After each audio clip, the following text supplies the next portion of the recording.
주보에서 여러분 수요일 설교 제목을 보셨지만 주의 말씀 안에 있는 자유라는 제목으로 말씀을 전하겠습니다. 한번 같이 읽어보실까요? 주의 말씀 안에 있는 자유. 여러분 41절 위에 보시면 거기에 바브라고 써 있습니다. 그래서 히브리어 알파벳 6번째는 영어 알파벳으로는 V 발음이 되겠습니다. 그래서 우리 한글 글자로는 비읍 발음이 되겠습니다. 그래서 바브. 그래서 이 비읍 발음으로 그래서 41절이 이제 V 발음으로 시작이 되는데 이제 41절로 48절까지의 주제는 우리 하나님의 말씀이 우리 저와 여러분에게 자유를 주신다라는 제목으로 말씀을 나누겠습니다. 여러분 시편 12편 넘어가서 한번 여러분 여기 119편에 무엇인가 이렇게 꼽아 두시고 시편 12편을 한번 넘어가서 12편 6절을 저희들 한번 같이 읽어 보겠습니다.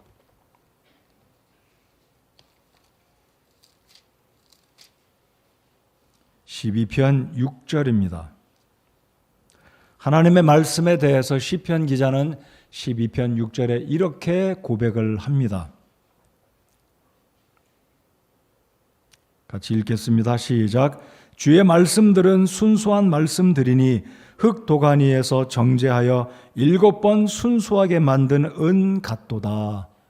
7번을 순수하게 정련했다라고 하니까 이거는 100% 완벽한 오물이나 잡것이 들어가 있지 않은 100% 순전한 순수한 아주 퓨어한 은이다. 그러니까 여러분 은과 금의 차이는 여러 가지로 나타내 보일 수 있겠지만 은은 특별히 색깔이 하얘니까 순결을 상징하고 순수함을 상징하는, 그래서 우리 하나님 말씀은 이처럼 순수하게 만든 은과 같다.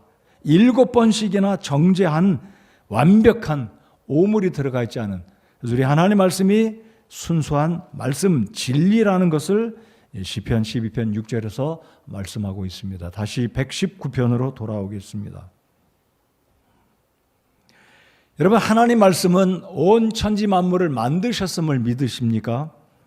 지난주에 제가 말씀드리기를 하나님께서는 천지 만물을 말씀으로 그냥 말씀을 하셨을 때 내라 있으라 주님이 명령하시니까 그냥 만물이 생기기 시작했다라고 말씀을 드렸고, 하나님께서 사람을 만드실 때는 흙으로 친히 빚으시고 사람의 콧구멍에는 생기를 불어넣으셨을 때 사람이 생명이 되었다. 혼을 지닌 하나님의 형상을 지닌 인격체가 되었다라고 말씀을 드렸습니다. 바로 이 하나님의 말씀은 그토록 능력이 있는 말씀이다라고 우리가 믿지 않습니까? 하나님은 말씀으로 온 세상을 만드셨는데 이 하나님의 말씀은 참 놀랍습니다. 하나님 말씀은 부정한 것을 정결케 하십니다. 하나님 말씀은 죽은 자를 살려내십니다. 오늘 이 시대에도 하나님의 말씀이 우리의 귀에 울려 퍼지도록 죽은 자를 향하여서 일어나라. 우리 예수님께서 나사로를 향해서 그렇게 외치셨을 때 죽은 자가 무덤에서 사일이 지났지만 이렇게 걸어 나오지 않습니까? 나흘이죠, 나흘. 근데 오늘날 예수님의 말씀은 이렇게 귀에 들리지는 않지만 저는 그렇게 믿습니다. 오늘 이 시대에도 하나님 말씀은 죽은 사람을 살려내신다라고 믿습니다. 어떻게 해요? 복음이 죽은 자를 살려내지 않습니까? 그래서 오늘 이 시대에도 하나님의 말씀은 여전히 우리 예수님께서 죽은 자를 살려냈듯이 달리다굼 죽었던 그 여자 아이를 살려내셨듯이 나사로에게 죽은 자여 일어나라, 나사로여 나오라 라고 외쳤을 때 나사로가 무덤에서 걸어 나왔듯이 오늘 이 시대에도 하나님의 말씀은 죽은 자를 주님의 말씀으로 살려낸다라고 저는 믿습니다. 뿐만 아니라 우리 하나님 말씀은 사탄과 악한 영들을 책망하고 꾸짖고 물리치시는 성령의 검 말씀이다라고 믿습니다. 오늘 이 시대에도 우리 하나님 말씀은 저와 여러분의 마음속에 평안을 주시고 어리석은 자에게 지혜를 주시며 낙심과 절망한 사람들에게 우리 주님의 말씀은 희망과 소망을 주시고 확신을 주신다라고 믿습니다. 오늘 설교 제목은 제가 본문에서 말씀을 따라 이렇게 말씀을 잡았습니다. 이 하나님 말씀은 우리에게 자유를 주신다. 그게 오늘 읽은 본문의 말씀 속에 들어 있습니다. 그래서 주의 말씀 안에 있는 자유라는 제목으로 말씀을 나눌 때 이 이사야 61장 1절에서는 이런 말씀이 기록되어 있습니다. 그냥 제가 읽어 드리겠습니다. 주 하나님의 영께서 내게 임하셨으니 이는 주께서 내게 기름을 부으사 온유한 자들에게 좋은 소식을 선포하게 하셨기 때문이라. 그분께서 나를 보내신 것은 마음이 상한 자들을 싸매고 포로된 자들에게 자유를, 결박된 자들에게 감옥에서 노임을 선포하게 하려 함이요라고 이사야 대언자가 말씀을 합니다. 그러니까 하나님의 말씀이 외쳐지고 증거될 때 놀라운 역사가 있다는 사실을 구약의 이사야 선지자가 이야기를 합니다. 오늘 이 시대에도 여전히 하나님의 말씀은 놀라운 능력의 말씀으로 수많은 효과를 이루고 있다라고 믿습니다. 오늘 의미 있는 이 독특한 말씀을 한번 살펴보면 이 하나님 말씀은 놀라운 능력을 행하기도 하시고 사탄을 대적해서 그를 무찌르고 책망하시는 우리 그리스도인들의 성령의 검과 같은 사탄을 대적하는 무기, 유일한 공격형의 무기가 하나님 말씀이라고 볼 텐데 요한계시록 12장 10절에 독특한 말씀이 기록되어 있습니다. 요한계시록 12장을 열어서 한번 같이 읽어보겠습니다. 우리 예수님은 사탄을 말씀으로 물리치신 적이 있으시지 않습니까? 우리 주님이 능력이 있으시지만 기적을 행하셔서 사탄을 물리치고 그를 패배시킬 수 있지만 우리 주님은 그냥 말씀으로 사탄을 물리치고 승리하셨습니다. 그런데 오늘 계시록 12장 10절에는 이렇게 이야기를 합니다. 다 찾으셨으면 계시록 12장 10절 같이 읽어보겠습니다. 시작. 또 내가 들으니 하늘에 큰 음성이 있어 이르되 이제 구원과 힘과 우리 하나님의 왕국과 그분의 그리스도의 권능이 임하였도다. 우리 형제들을 고소하는 자 곧 우리 하나님 앞에서 밤낮으로 그들을 고소하던 자가 쫓겨났도다. 자, 제가 지금 대조하려고 이 말씀을 같이 읽었습니다. 하나님의 말씀은 다양한 능력과 축복과 우리 그리스도인들을 향해서 복을 주시는, 사망에서 생명으로 평안과 위로와 지혜를 주시는, 그리고 우리의 공격형 사단 마귀를 대적하는 유일한 무기가 하나님의 말씀이다라고 말씀을 드렸습니다. 하나님의 말씀은 진리임을 믿으십니까? 근데 이 사탄의 속성은 거짓의 아비 또는 처음부터 거짓말한 자요라고 성경은 말합니다. 근데 요한계시록 12장 10절 말씀을 보면 사탄의 속성 가운데 하나가 무엇이라고 말씀하고 있다고요? 제 얼굴을 쳐다보면 제 얼굴에 답이 안 써 있어요. 자, 방금 읽은 12장 10절에 사탄은 어떤 일을 한다라고 이야기합니까? 고소한다 그랬어요.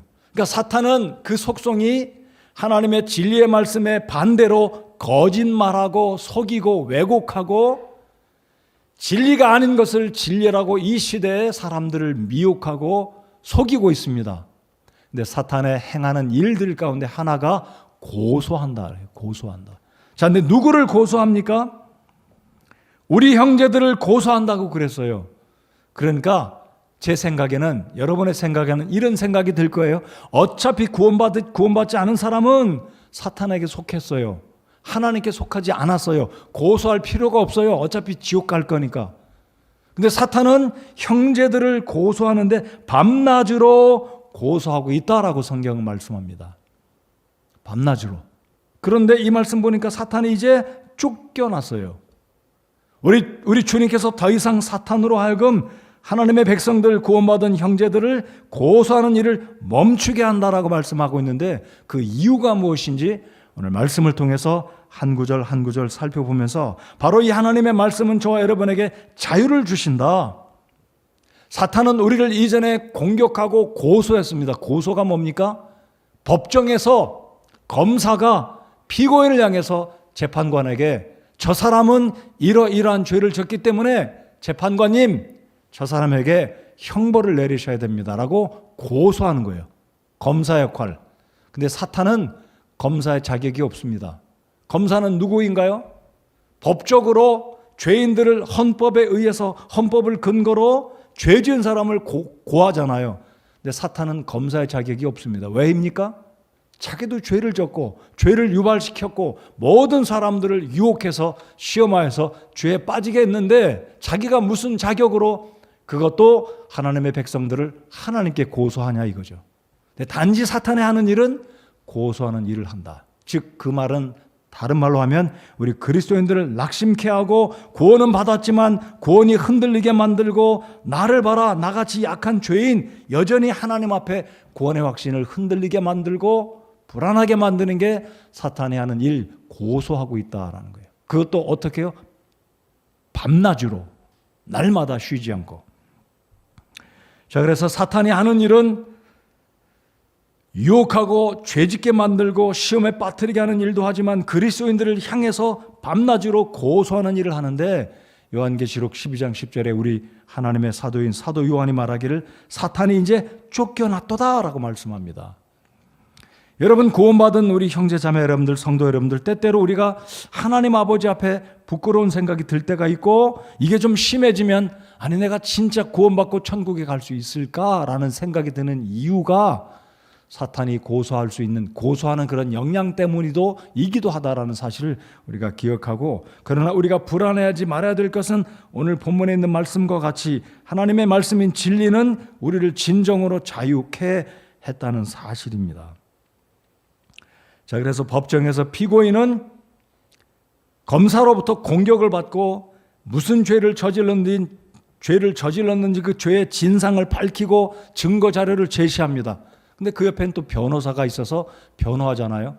그 결국 판사가 변호사의 말도 듣고 검사의 말도 듣고 결론을 내리고 판사가 결국 그 피고인에 대한 결정을 내리는데 죄를 언도할 때는 무슨 법, 무슨 조에 의해서 피고는 몇 년간 몇 개월의 죄를 또는 벌금형, 금고, 유기징역, 무기징역 아니면 집행유예 이런 결정을 내려서 선고를 하지 않습니까? 근데 우리 예수님께서 우리의 중보자가 되셔서 우리의 모든 죄를 이미 십자가 위에서 우리의 죄를 대신 지불하시고 우리를 위해서 여전히 지금도 성령 하나님은 파라클레토스 우리를 위해서 중보해 주시는 우리를 위해서 하나님 앞에 우리를 변호해 주시고 도와주시고 진리 가운데 인도해 주시는 보혜사로 계신다는 사실을 생각하면 얼마나 감사한지 모르겠습니다. 자, 오늘 41절을 한번 보시겠습니다. 41절을 잘 보시면 우리가 구원받은 근거가 무엇인지 성경은 분명하게 쉽게 이야기하고 있습니다. 오 주여 주의 말씀에 따라 주의 긍휼과 심지어 주의 구원이 내게도 임하게 하소서. 여러분 시편 기자는 우리가 받은 구원이 우리의 행위로 노력으로 선한 행실로 종교적인 어떤 의식으로 종교적인 어떤 직분으로 종교적인 연한이 길고 짧음에 의해서 구원이 이루어지는 게 아니라 주의 말씀에 따라 주의 긍휼과 심지어 주의 구원이 내게도 임하게 하소서. 그러니까 이 한 구절 말씀은 정확하게 하나님의 말씀, 즉 복음은 우리를 구원하는 능력이 있다는 사실, 이 복음은 우리의 구원의 근거가 된다는 사실을 이 41절에서 말씀하고 있습니다. 42절 다 같이 읽어보겠습니다. 42절 시작. 그리하시면 내가 나를 모욕하는 자에게 그것으로 대답하리니 나는 주의 말씀을 신뢰하나이다. 그러니까 42절은 1절과 밀접한 연관이 있다는 사실을 우리가 알아야 하겠습니다. 그리하시면 어떻게 하시면인가요? 주의 말씀에 따라 저를 구원하셨는데 제게 구원이 임하게 해주셨는데 그리하시면 그러니까 이 시편 기자는 하나님의 말씀 즉 복음을 믿고 구원받게 하시는 하나님의 구원의 원리 구원의 교리에 대해서 이야기합니다. 그런데 41절 중간에 보시면 내가 나를 모욕하는 자에게 누가 모욕하는지 시편 기자는 정확하게 설명하고 있지 않습니다. 근데 이것을 폭넓은 차원에서 본다면 방금 읽은 요한계시록 12장 10절에 사탄은 여전히 우리를 유혹하는 자요, 시험에 빠지게 하는 자요, 밤낮으로 형제를 고소하는 자다라고 이 말씀을 인용한다면 우리를 모욕하는 그 사탄에게 아니 때때로 우리 스스로가 내가 진짜 구원받아 천국에 갈 수 있는 확신이 있을까? 내가 천국에 갈까? 나 스스로가 의심이 되고 불안하고 흔들릴 때마다 이 말씀을 근거하고 확신해야 한다는 것입니다. 42절 제가 다시 한 번 더 읽어보겠습니다. 내가 나를 모욕하는 자에게 그것으로 대답하리니. 자, 무엇으로 대답한다고 시편 기자가 말합니까? 무엇입니까? 그것으로. 그럼 그것이 무엇인가요? 나의 선한 행위인가요? 나의 노력인가요? 아닙니다. 시편 기자는 그것으로 나를 모욕하는 자, 즉 사탄의 우리를 참소하고 고소할 때 내가 구원받은 것은 내가 노력해서 내가 선한 일을 많이 했기 때문에, 종교적인 어떤 의식을 통과했기 때문에, 직분을 받았기 때문이 아니라 그것으로 대답하리니. 즉 하나님의 말씀을 근거로 봐라. 내가 구원받은 것은 하나님의 말씀을 내가 믿었기에 이 말씀을 근거로 해서 내가 구원받았다라고 시편 기자가 자신을 모욕하는 자에게 하나님 말씀을 들이댄다는 겁니다. 나는 주의 말씀을 신뢰하나이다. 여러분 확신하십니까? 우리가 구원받은 근거는 침례나 세례가 아닙니다. 교회를 오래 다닌 세월이 아닙니다. 어떤 나의 선한 행동, 착한 행실이 아니라는 것을 믿으십니까? 우리가 구원받은 것은 하나님의 말씀, 복음을 믿고 구원받았다라는 사실입니다. 여러분 우리 로마서를 한번 열어보시기 바랍니다. 로마서에서는 이 죄에 대한 문제를 쉽게 명확하게 이야기하고 있습니다. 로마서 6장을 다 같이 열어보시겠습니다.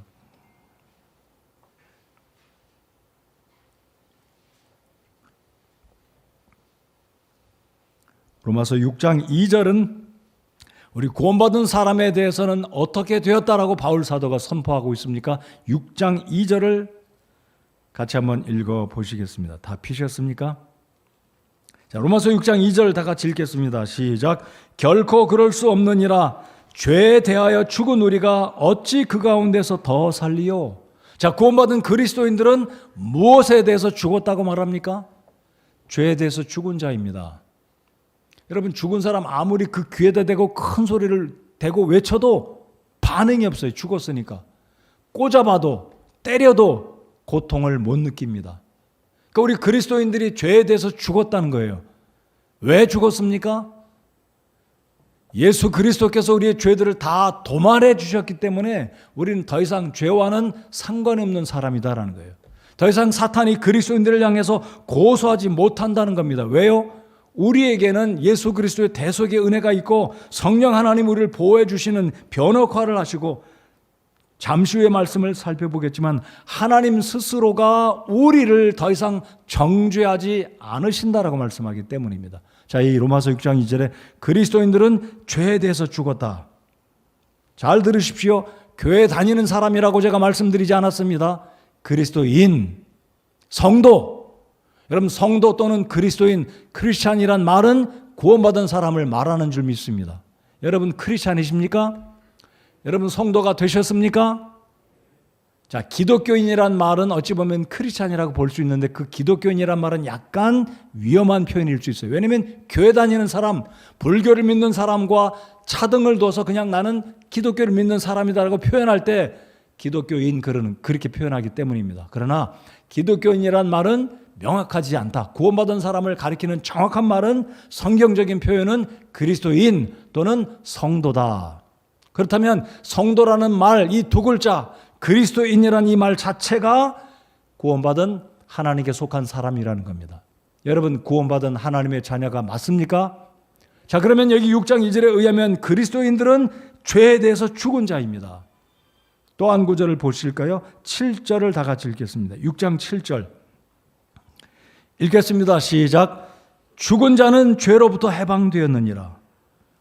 여기서 죽은 자는 육신이 죽은 자를 말하는 게 아니라 그리스도 안에서 죽은 자입니다. 예수님과 더불어 십자가에 못 박힌 자, 예수님과 더불어 부활한 자를 가리켜서 6장 7절에 바울 사도는 주님과 함께 죽은 그 그리스도인들은 죄로부터 해방되었다. 근데 문제가 하나 있습니다. 우리 그리스도인들이 삶 가운데 죄를 짓습니까? 안 짓습니까? 여전히 지어요. 우리의 삶 가운데 죄를 짓습니다. 근데 그 죄들로 인해서 다시는 지옥에 가지 않습니다. 죽은 이후에 하나님 아버지 앞에 서서 심판을 받지 않습니다. 왜냐하면 우리가 예수 그리스도를 영접할 때는 과거의 죄, 현재 지은 죄 그리고 미래 지을 죄까지 다 주님께서 용서해 주셨기 때문에 거듭난 자는 6장 2절에 말씀한 것처럼 죄에 대해서 죽었고 죄로부터 해방된 것입니다. 이것이 하나님의 구원의 은총이고 놀라운 하나님의 은혜라는 것입니다. 얼마나 감사합니까? 그럼에도 불구하고 우리 그리스도인들이 구원받은 이후에 죄를 지으면 가만히 두면 안 되고 하나님께 자백해서 빛이신 하나님과 교제가 담이 막히지 않도록, 교제가 문제가 되지 않도록 즉시 우리 주님께 자백의 기도를 드리면 하나님은 미쁘시고 의로우사 우리의 모든 불의를 예수님의 보혈로 정결케 하시고 하나님과 교제케 하신다라는 사실입니다.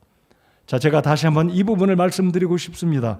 구원받지 않은 사람들은 원죄와 불신의 죄와 자신이 지은 죄들로 말미암아 죽음 이후에 심판을 받고 지옥에 가지만 구원받은 사람들은 과거와 현재와 미래의 지을 죄까지 다 용서를 받습니다. 그러나 구원받은 이후에 죄를 짓게 되면 그 죄로 인해서 지옥에 가지는 않지만 하나님과의 교제가 영향을 받고 우리의 기도가 영향을 받고 우리의 구원받은 이후에 죄는 하나님 아버지 앞에 우리의 성결한 삶에 영향을 끼치기 때문에 죄를 지을 때마다 즉시 하나님께 자백의 기도를 드려야 된다는 것이 성경적인 죄에 관한 말씀이 되겠습니다. 한 구절을 더 보겠습니다. 6장 18절을 보겠습니다. 자, 이제는 우리가 구원받기 전에는 죄의 종이었습니다.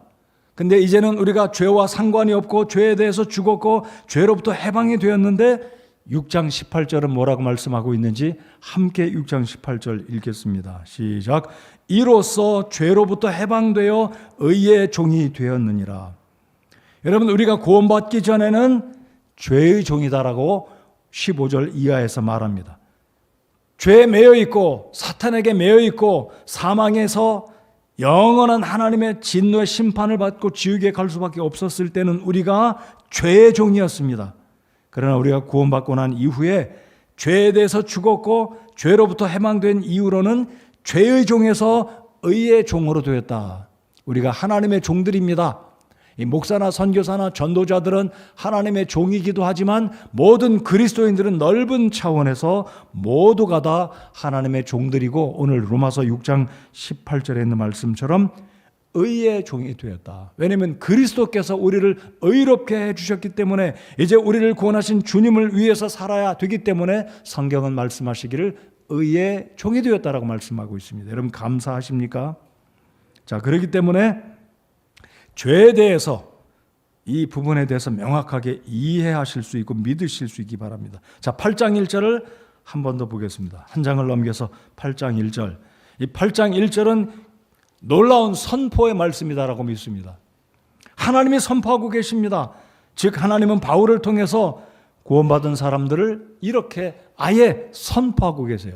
자, 제가 방금 말씀드리기를 사탄은 구원받은 형제들을 밤낮으로 참수한다 그랬는데 이 죄의 법정에서 우리 하나님께서 예수 그리스도께서 우리의 죄를 담당하신 이후에 하나님이 이제 선고를 내리십니다. 선고. 8장 1절 다 같이 읽겠습니다. 시작.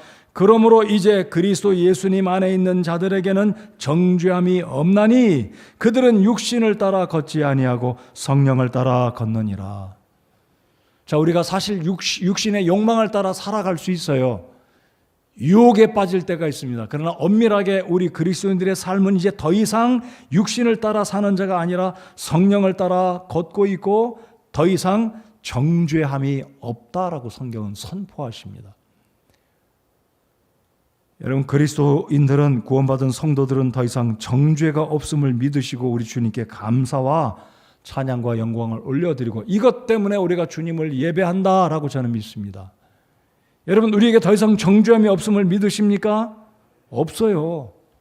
아무도 우리를 죄인이라고 정죄할 수 있는 권능이나 권세나 자격이 없습니다. 왜입니까? 우리 주님께서 우리를 위해서 이미 페널티를 다 지불하셨어요. 죄의 값을 다 지불하시고 하나님은 예수님의 그 속죄 우리를 위해서 대신 죽으심을 바라보시고 이제는 우리를 향해서 죄 없다, 의롭다라고 이 8장 1절에서 선포하고 계십니다. 그리스도 예수님 안에 있는 자들에게는 정죄함이 없나니. 오늘 이전에게 나와서 이 말씀을 들으시고 예배드리는 여러분들, 나는 기독교 안에 있다, 교회당 안에 있다, 이렇게 생각하시면 굉장히 위험합니다. 그리스도 안에 있다는 말과 기독교 안에 있다는 말과 예배당 안에 있다는 말은 굉장한 차이가 있습니다. 여러분 그렇게 믿으십니까? 자, 그럼 여러분 생각해 보십시오. 나 누구누구의 영혼은 그리스도 안에 있는가? 아니면 단순히 내 몸은 예배당 안에 와 앉아 있는가?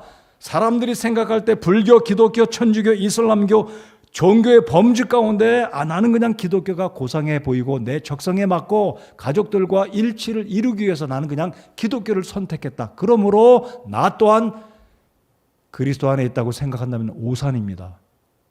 성경은 그리스도 아니라고 분명히 말했지 기독교다, 예배당이다, 건물이다 이런 거 말씀하지 않았습니다. 그러면 이전에게 여러분 이 말씀을 읽고 확신하실 때 그리스도 안에 있다는 이 의미를 정확하게 이해하셨고 믿으셨으리라 제가 믿습니다. 혹여라도 여러분 가운데 나는 그냥 친구의 권면에 따라 교회가 좋으니까, 사람이 좋으니까, 교회 분위기가 좋으니까, 내 적성에 맞으니까 그냥 예배당에 와서 앉아있다. 그러므로 나도 어느새 그리스도인이 됐겠지라고 생각한다면 아닙니다. 하나님 아버지 앞에 여러분이 죄인됨을 인정하고 시인하고 뉘우치고 하나님 아버지 앞에 죄송한 마음 돌이켜서 예수님을 여러분 개인의 구주로 영접하지 않으면 여러분은 여전히 종교인에 지나지 않습니다. 오늘 거듭나지 않으신 분이 있다면 예수님을 여러분의 구주로 영접하고 진정으로 오늘 이 말씀처럼 그러므로 이제 그리스도 예수님 안에 있는 자들에게는 정죄함이 없나니 그들은 육신을 따라 걷지 아니하고 성령을 따라 걷느니라. 이 말씀이 여러분의 삶에 실제적으로 경험되어진 여러분의 입술과 마음속에 확신과 확증의 고백이 되어서 그리스도 안에 있는 구원받은 하나님의 자녀로 당당하게 감사하게 살아가시는, 아무리 사탄이 내 마음속이 연약해졌을 때 찾아와서 귓가에 속삭이기를 네가 구원받고 천국 갈 수 있겠느냐, 우리를 고소하고 유혹하고 우리를 연약하게 만들 때도 아니다. 나는 예수 그리스도 안에 있기 때문에 나는 오늘 시편 119편의 말씀처럼 그것에 근거해서 하나님 말씀에 근거해서 내가 담대하게 대답하리니 나는 주의 말씀을 신뢰한다라고 대답하고 굳건하게 구원의 확신을 다시 세울 수 있는 여러분이 되시기를 바랍니다. 자, 그래서 요한복음 8장 32절에 이런 말씀이 있습니다. 또 너희가 진리를 알지니 진리가 너희를 자유롭게 하리라 하시니라. 우리 예수님이 그렇게 말씀하셨어요. 또 너희가 진리를 알지니, 그러므로 진리를 알아야 됩니다. 진리를 알아야 돼요. 머리로 지식적으로 복음을 알아야 됩니다. 그리고 나서는 감정의 변화, 즉 회개가 있어야 되고, 그리고서는 의지적인 결단, 지정의가 수반이 되어야 됩니다. 정확하게 복음을 내가 지식으로 이해하고 감정으로 회개하고 뉘우치고 자복하고 죄송해하고 돌이켜서 의지적인 결단을 내려서 예수님을 영접할 때 비로소 하나님의 자녀로 거듭나게 되는 것입니다. 그것을 가리켜서 요한복음 8장 32절에 주님 말씀하시기를 또 너희가 진리를 알지니 진리가 너희를 자유롭게 하리라. 여러분, 사탄은 요한계시록 12장 우리가 읽은 그 10절 말씀인가요? 밤낮으로 형제들을 고소하지만 구원의 확신을 가진 분들은 두려워할 필요가 없습니다. 때때로 마음이 흔들리고 불안해하면 어디로 돌아와야 됩니까? 자, 시편 119편으로 다시 돌아오시겠습니다. 우리가 읽은 1절, 2절, 41절, 42절 말씀처럼 우리의 구원은 말씀에 근거한다. 그래서 42절에 그리하시면 그가 나를 내가 나를 모욕하는 자에게 그것으로 대답하리니, 무엇으로 대답한다고요? 하나님의 복음, 하나님의 진리로 내가 구원받았음을 확신하는, 나 스스로를 확신케 하고 내 마음속에서 사탄의 유혹과 나를 두렵게 하는 생각이 들 때마다 이 하나님의 말씀으로 우리가 확신을 갖고 구원의 확신을 우리가 믿고 나아가야 한다는 사실입니다. 그래서 43절에 이 시인은 이렇게 말합니다. 내가 주의 판단들의 소망을 두었사오니 진리의 말씀을 내 입에서 아주 빼내지 마소서. 그래서 이제 이 시편 기자가 하나님 말씀이 구원의 근거임을 이야기하고 있고, 하나님의 말씀이 자신의 구원의 근거일 뿐만 아니라 어떤 유혹과 어떤 불안함과 누군가가 그 사람의, 우리 자신의 구원에 대해서 모욕하고 공격하고 우리를 낙심케 할 때 여전히 우리가 대답할 근거는 그것으로 대답한다라고 시편 기자가 말하고 있는 것입니다. 우리가 잘 아는 말씀 한 구절이 있습니다. 요한일서 5장 13절을 가급적 외우면 좋겠지만, 자, 요한일서 5장 13절을 펴서 한번 같이 읽어보겠습니다. 요한일서 5장 13절입니다. 바로 이런 구절이 있기 때문에, 우리 침례교도, 우리 성도들은, 구원받은 성도가 구원에 대한 확신을 갖는 것이 교만한 것이나 자랑하는 것이 결코 아니다. 잘 들으시기 바랍니다. 구원받은 성도가 자신이 구원받았다는 확신을 하는 것은 이 교만한 것이 아니다는 거예요. 내 자신을 스스로 우쭐하게 내세우는 것이 결코 아니다. 이것은 극히 자연스러운 것이고 정상이다. 자연스러운 것이고 정상입니다. 왜요? 요한일서 5장 13절에 이렇게 말씀하고 있기 때문입니다. 다 같이 읽겠습니다. 다 피셨습니까? 5장 13절 읽겠습니다. 시작. 내가 하나님의 아들의 이름을 믿는 너희에게 이것들을 쓴 것은 너희에게 영원한 생명이 있음을 너희가 알게 하고 또 하나님의 아들의 이름을 너희가 믿게 하려 함이라. 아멘. 여러분, 하나님은 저와 여러분이 구원받았을 때 내가 구원받았구나라는 것을 알기 원하신다는 말씀인가요? 그냥 덮어두고 내가 이렇게 열심히 지극정성을 다해서 목숨을 다 바쳐서 주님 믿으면 하나님이 지극한 정성을 봐서라도 나 천국 가게 하시겠지? 이렇게 생각하면 안 된다는 거예요. 여러분, 한국에 적지 않은 그리스도인들이 구원받았다라고 말하면 네가 감히 뭐길래 교만하다라고 이야기, 죽어봐야 천국 가봐야, 내가 천국에 딱 들어가봐야 가슴을 쓸어내리면 내가 구원받았구나 라고 말할 수 있지. 살아있는 동안에 당신이 뭐길래 구원받을 수 있다고 말하냐, 너 교만하다, 이렇게 말하는 사람이 적지 않다는 것을 알아야 돼요. 여러분, 하나님 말씀이 뭐라고 말씀하신다고요? 하나님은 구원받은 우리들이 너희에게 영원한 생명이 있음을 너희가 알게 하고 또 하나님의 아들의 이름을 너희가 믿게 하려 함이라. 그래서 하나님이 뭐를 주셨다고요? 이거 주신 거예요. 성경을 기록해 주신 겁니다. 감사하십니까? 그러니까 우리 침례교도들이 교만한 게 아니에요. 우리는 극히 정상적이고 성경적입니다. 근데 한국에 적지 않은 목사님들이, 장로님들이, 직분자들이 우리가 구원받은 거 어떻게 자신의 죽어봐야지, 최선을 다해서 믿고 열심히 주님의 발자취를 따라가고 헌신하고 수고하고 천국에 들어가면 감사하고 그때 가서 구원받은 줄 알아야지. 또는 이렇게 이야기합니다. 예정된지 예정 안 된지 어떻게 아냐? 죽어서 천국에 들어가면 내가 하나님에 의해서 예정된 사람이구나, 그때 가서 알지 라고 말하는 것도 비성경적이다라는 거예요. 여러분, 성경은 분명히 말합니다. 내가 하나님의 아들의 이름을 믿는 너희에게 이것들을 쓴 것은, 성경 66권입니다. 이것들을 쓴 것은, 특별히 함축하면 복음의 말씀을 기록하면 너희에게 영원한 생명이 있음을 너희가 알게 하고. 누구에게요? 예수님을 구주로 믿는 자에게. 자, 이 13절 상반절에 뭐라고 기록됐습니까? 내가 하나님의 아들의 이름을 믿는 너희에게 이것을 쓴 것은. 여러분, 이 한 구절 얼마나 감사한 구절입니까? 내가 구원받은 것을 하나님이 알기 원하시는구나. 우리 아버지는 내가 고아로 살아가는 거 원치 않고 분명히 하나님 아버지가 나의 아버지이고 내가 구원받은 의로운 자라는 것, 오늘 로마서 6장 2절, 8절, 15절, 18절에 있는 말씀, 8장 1절에 있는 말씀처럼 다시는 그리스도 안에 있는 자는 정죄함이 없다는 이 놀라운 약속을 해주시는 하나님은 우리에게 또한 구원의 확신이 있음을 알려주시기를 원하시고 기뻐하시는 하나님이라는 것. 우리가 그래서 이 세상을 믿음 생활할 때 구원 받았나 안 받았나, 긴가민가 불안해서, 불안하기 때문에 열심히 해야지, 이거 하나님이 원하시는 거 아니에요. 근데 우리에게 또 다른 약점이랄까요, 문제점이 있는 게 뭐냐면 구원 받았으니까 어떻게 살든 나 천국 가니까 그렇게 열심히 할 필요 없지. 됐어. 구원받았으니까. 이거는 안 좋은 생각이에요. 이건 좋지 않은 생각. 여러분 말씀 하나 아까 6장 1절을 읽었지 않아요? 제가 한번 6장 1절을 설명을 드릴까 하다가 말았는데 이 생각이 나니까 다시 6장으로 돌아가 보겠습니다. 6장 1절에 로마서 6장 1절을 다 같이 펴보시겠습니다. 로마서 6장 1절에서는 구원받은 성도들이 그러면 죄 짓고 마음대로 살아도 되느냐? 라고 지금 질문을 합니다. 자, 6장 1절 다 같이 읽어보겠습니다. 같이 읽겠습니다. 시작. 그런즉 우리가 무슨 말을 하리요? 은혜가 넘치게 하려고 우리가 죄 가운데 거하겠느냐?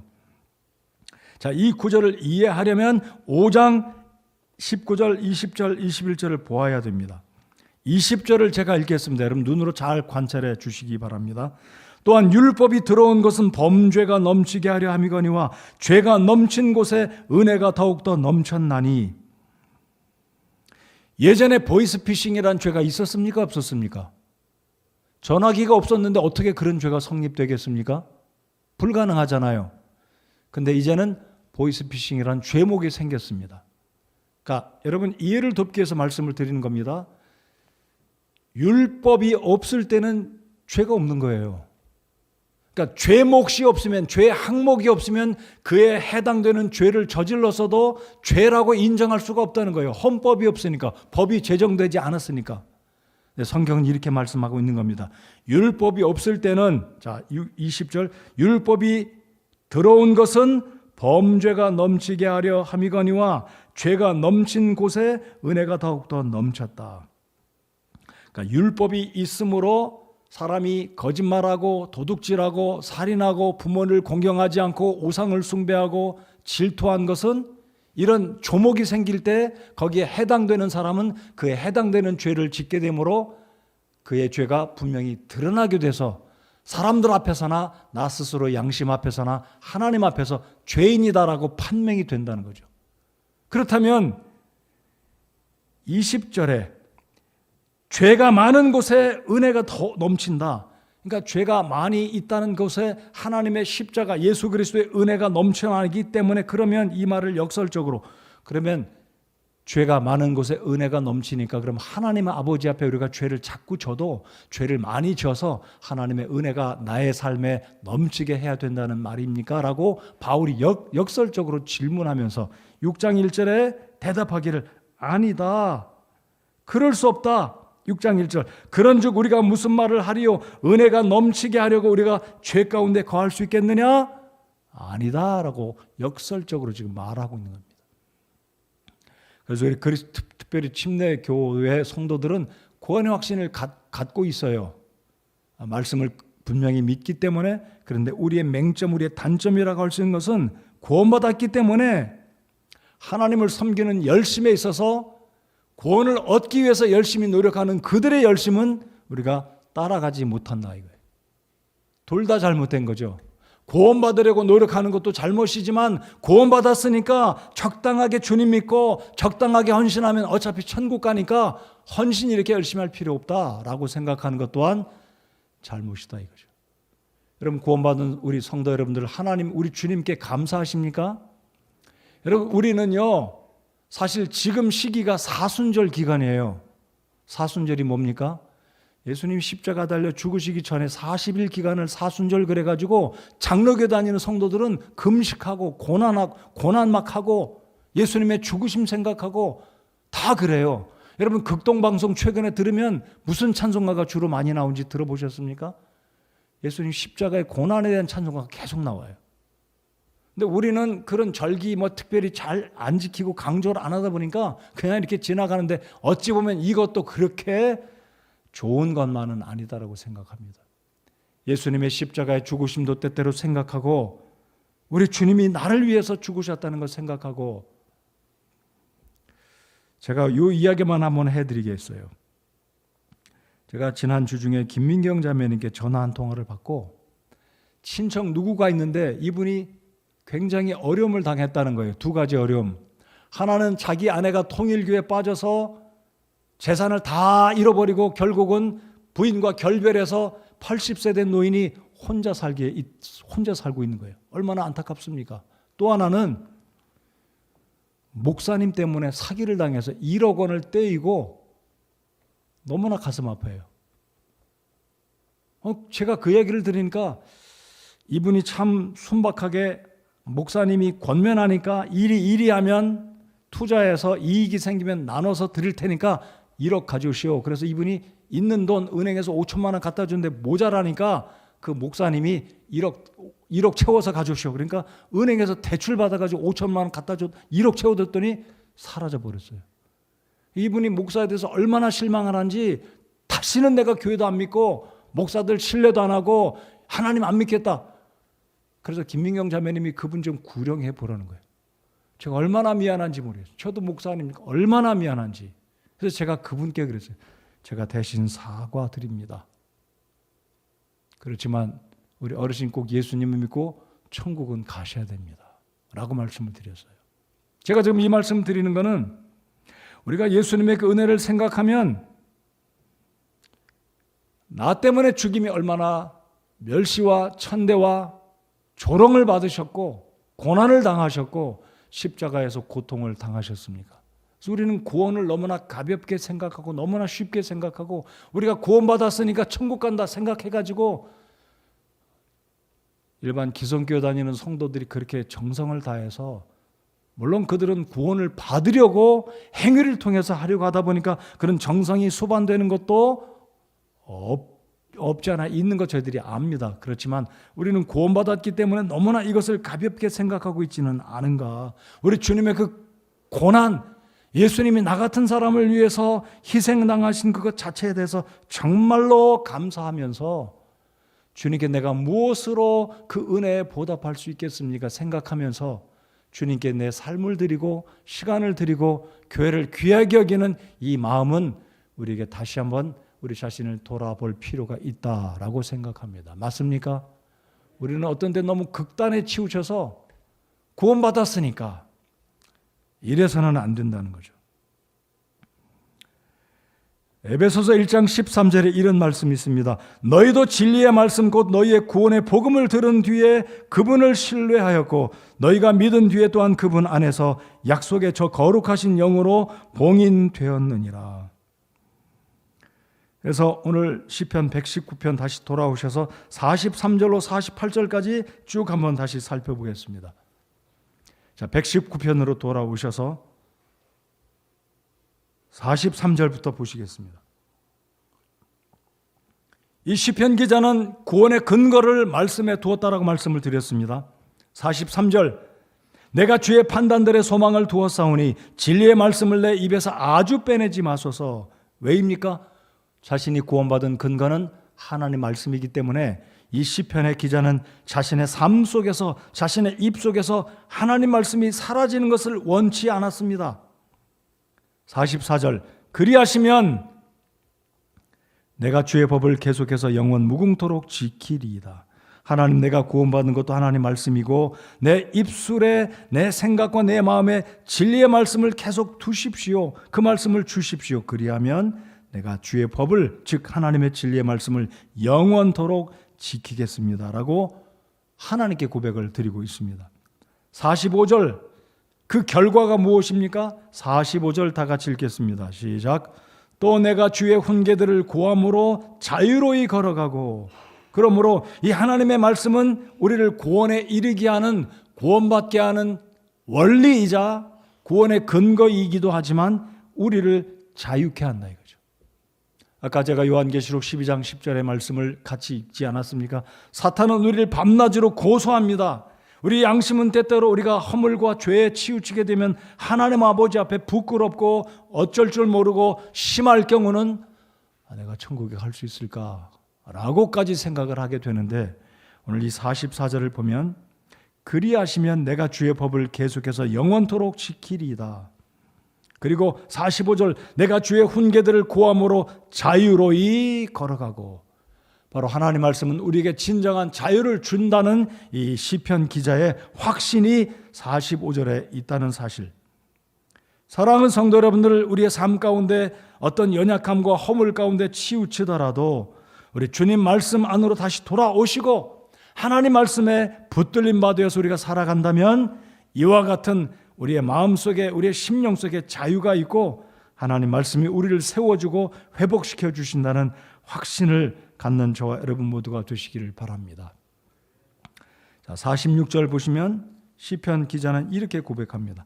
왕들 앞에서도 주의 증언들을 말하며 부끄러워하지 아니하고. 여러분이 왕정 시대에는 왕 앞에 설 때 얼마나 사람들이 콩당콩당 두려워하고 벌벌벌 떨겠습니까? 왕의 말 한마디면 죽는 사람도 살아나지 않습니까? 여러분, 오늘 이 시대 대통령을 만난다고 생각해 보십시오. 여러분, 진짜 대통령 얼굴을 먼 발치에서라도 보신 분 계세요? 자, 이 시편 기자는 왕들 앞에서도 부끄러워하지 않는다. 뭐 때문입니까? 그의 마음 속에, 그의 입술 속에, 그의 삶 속에 하나님 말씀을 확신하는 이 확신이 있었기 때문에 어느 누구 앞에서도 부끄러워하지 않는다. 특별히 왕들 앞에서도 주의 증언들을 담대하게 말하겠다라고 이야기합니다. 하나님 아버지가 주시는 진리의 말씀으로 우리가 구원받았다면 이 복음을 증거하고 진리의 말씀을 사람들에게 알려줄 때 성도 여러분, 누구 앞에서도 두려워하지 말고 주저하지 말고 하나님 말씀을 당당하게 차분하게 또박또박 전할 수 있는 저와 여러분의 입술이 되기를 바랍니다. 아멘 좀 하실까요? 누구 앞에서도 하나님의 말씀을 전해야 될 필요가 있다면 두려워하지 말고 떨지 말고 당당하게 우리 주님의 증언을 말할 수 있는, 그리고 부끄러워하지 아니하는 저와 여러분이 되시기를 바랍니다. 요즘 이 시대에는 내가 그리스도인이요라고 말하기를 주저하는 시대에 살고 있어요. 목사님들도 나 목사요 말하기를 주저. 제 아내가 어느 날 며칠 전인가요? 당신은 사람들 앞에 목사라고 말하는 게 주저되지 않아요. 저는 제가 잘해서 목사라서 대우받기 위해서 그러는 게 아니고 그냥 목사다. 내가 하는 일이 목사고 나 목사 일을 하는 사람이라고 말할 게 뭐 부끄러운 것도 아니고 그렇게 해야 나중에 내가 주님을 증거할 기회가 오면 목사라고 말하고 가만히 있다가 나 목사에 뒤늦게 말하느니 아예 처음서부터 나 목사요. 어떤 사람은 그런 말 한다잖아요. 조선족은 목사질합니다. 아버지가 의사인 사람은 우리 아버지 의사질합니다 라고 그런대요. 여러분, 사람들 앞에 나 크리스찬이요, 나 교회 다니는 사람이요라고 주저하지 않고 말할 수 있는 삶의 행실이 뒷받침되는 신실한 우리 성서침례교회 성도들로 살아가시는 여러분들 되시기 바랍니다. 그래서 오늘 이 말씀처럼 왕들 앞에서도 주의 증언들을 말하며 부끄러워하지 아니하는. 자, 47절 다 같이 읽겠습니다. 47절 시작. 내가 지금까지 사랑한 주의 명령들을 스스로 즐거워하며. 저는 오늘 이 말씀을 묵상할 때 스스로 즐거워하나? 내가 하나님 말씀을 스스로 즐거워하나? 생각해 볼 때 하나님 말씀이 내게 기쁨이고 즐거움이 된다는 사실을 생각할 때 얼마나 감사했는지 모르겠습니다. 다시 한번 우리 자신들을 생각해 보겠습니다. 내가 지금까지 사랑한 주의 명령들. 상반절까지 생각해 보십시다. 내가 지금까지 사랑한 주의 명령들. 여러분, 하나님 말씀 사랑하고 계십니까? 그렇잖아요. 그 다음 보십시오. 스스로 즐거워하며. 내가 하나님 말씀을 지금까지 사랑했는데 지금도 여전히 스스로 이 말씀을 사랑하고 즐거워하고 있는가? delight. 킹 제임스 버전에 보니까 delight라고 했고 love. delight이란 말은 아주 즐거워한다, 굉장히 기뻐한다. 여러분, 하나님의 말씀을 즐거워하시는 저와 여러분들 되시기 바랍니다. 하나님 말씀을 즐거워하면 더 순종하게 돼 있습니다. 하나님 말씀을 즐거워하면 이 말씀이 생각이 나게 돼 있어요. 여러분, 하나님 말씀을 즐거워하면 생각이 안 날 수가 없습니다. 하나님 말씀을 즐거워하시는 저와 여러분들 되시기 바랍니다. 하나님 말씀을 사랑하시는 저와 여러분들 되시기 바랍니다. 48절 다 같이 읽겠습니다. 시작. 또 내가 지금까지 사랑한 주의 명령들을 향하여 내 손을 들고 주의 법규들을 묵상하리이다. 그래서 이렇기 때문에 이 시편 기자는 받은 복이 무엇이냐면 이 진리의 말씀을 통해 구원받았고 이 진리의 말씀이 그에게 진짜 자유를 주었다. 그래서 왕들 앞에서도 부끄러워하지 않고 담대하게 주님의 말씀을 진리를 증거할 수 있었다라는 사실입니다. 그래서 오늘 이 말씀을 생각하며 지금까지 사랑한 우리 주님의 말씀, 그 말씀을 사랑할 때 우리의 믿음은 쑥쑥 자랄 것입니다. 미국의 전도자 무디 선생이 한 번은 이런 자신의 간증을 했다고 합니다. 내가 하나님께 믿음을 달라고 기도한 시간만 합치면 몇 달은 좋게 될 것입니다. 내 생각으로 믿음이란 번갯불과 같이 어느 날 번쩍하고 내 마음에 확 달아오를 것 같이 생각했는데 몇 달을 기도했지만 믿음이 안 생긴다는 거예요. 그러던 어느 날 로마서 10장을 읽다가 그런즉 이와 같이 믿음은 들음에 의해 오며 들음은 하나님의 말씀에 의해 오느니라는 구절을 보았을 때 그는 즉시 성경을 가슴에 부둥켜 안고 하나님께 믿음을 주십시오라고 기도했고, 그리고 성경을 펴서 말씀을 읽게 되자 그 하나님의 말씀이 무디 선생의 마음속에 믿음을 주셨고 믿음이 놀랍게 성장했다라는 것을 간증을 했습니다. 성도 여러분들, 우리의 믿음이 성장하는 길은 다른 방법 없습니다. 말씀을 들어야 됩니다. 말씀을 읽어야 됩니다.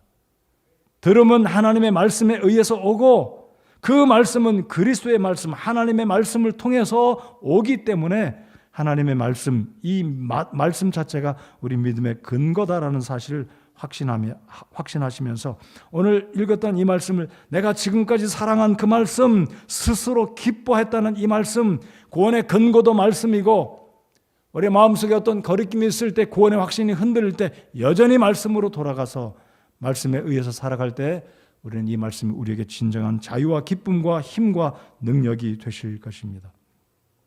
오늘 이전에 이 말씀을 들으신 여러분 가운데 아직 구원받지 않으신 분들은 이렇게 생각해 보시기 바랍니다. 예수 그리스도의 오심은 단순히 이 땅 위에 태어나신 분, 이 땅에 나신 분이 아니라 오신 분으로 믿으시기 바랍니다. 저를 따라서 해주시기 바랍니다. 나신 분, 오신 분. 여러분, 이 세상에 예수님 그냥 나신 분으로 생각하는 사람은 개인 적용이 안 되는 사람입니다. 여러분, 구원받기 원하신다면 예수님은 나를 위해서 오신 분이다, 나를 구원하기 위해서 십자가에 오신 분이다라고 믿으실 때 우리가 구원에 이르게 될 것이고 이 진리의 말씀이 우리에게 진정한 자유를 주실 것입니다. 예수님은 세계의 BC와 AD, 기원 전과 기원 후를 나누시는 분수령이 되시는 역사의 주인이 되시는 창조주 하나님이십니다. 이 주님의 말씀을 읽고 묵상하고 이 말씀을 순종할 때 우리에게 큰 기쁨과 위로와 평안이, 그리고 이 말씀이 진정한 우리의 삶에 자유를 주실 것이다. 진리를 알지니 이 진리가 너희에게 자유를 줄 것이다. 이 말씀이 저와 여러분의 삶에 적용되어지고 습득되어지고 우리의 삶에 실천되어질 때 진짜 이 자유의 기쁨을 누리는 복이 많은 여러분과 제가 되기를 바랍니다. 자리에서 일어나셔서 함께 찬송하겠습니다.